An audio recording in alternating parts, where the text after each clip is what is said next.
Jenny McCarthy, the former model and actress who now focuses almost exclusively on helping children die of easily preventable diseases.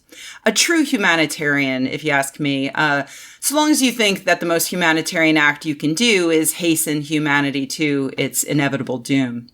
For the past 10 years, McCarthy has been the face of Generation Rescue, which is a nonprofit that spreads the debunked idea that vaccines cause autism. They don't. And they never have.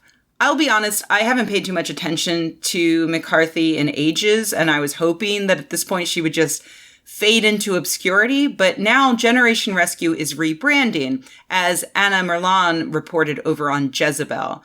And interestingly enough, they appear to be dropping autism as their primary concern. The Generation Rescue website is currently nothing more than a placeholder saying, stay tuned for what's next. And they changed their Twitter bio to remove any reference to autism, and their annual summit, which took place in May, no longer focused on autism.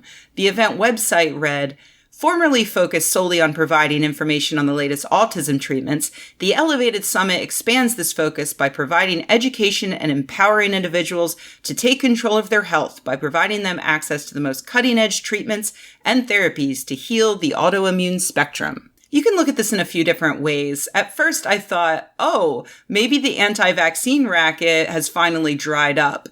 Maybe people are finally starting to wise up and give their money to real autism-related charities that do actual autism-related work and don't just try to get more kids to contract measles. But then I took a look at Generation Rescue's tax documents for the past few years, and they're actually doing very well. They took in about $1 million in revenue in 2011, and that number has steadily risen up until 2016, at which point it jumped to $1.6 million. Clearly, funding is not drying up for them. Merlan suggests that the rebranding may be even more sinister than my initial guess. They might be trying to goopify.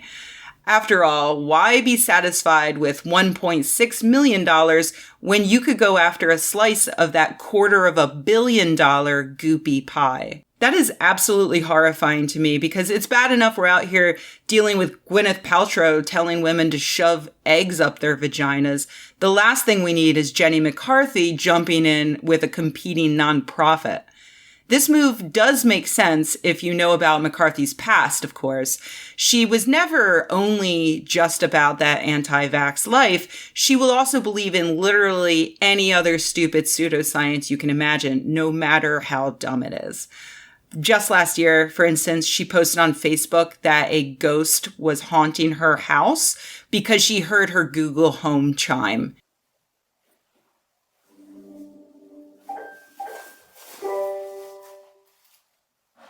Donnie? Someone just played the piano. What?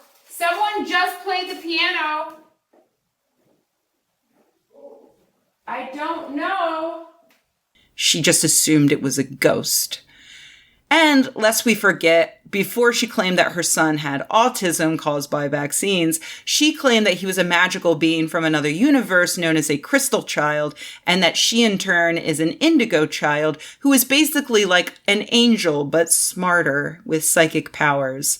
But then she figured that her child's blessing was actually a curse caused by the pharmaceutical industry, and the rest is history. So I'll be keeping an eye on Generation Rescue, considering how much trouble McCarthy has caused just by focusing on one piece of pseudoscience. It could be very bad for humanity as a whole if she is planning to diversify. And if you consider that Oprah already exists, that means we're only one horsewoman away from the bullshit apocalypse.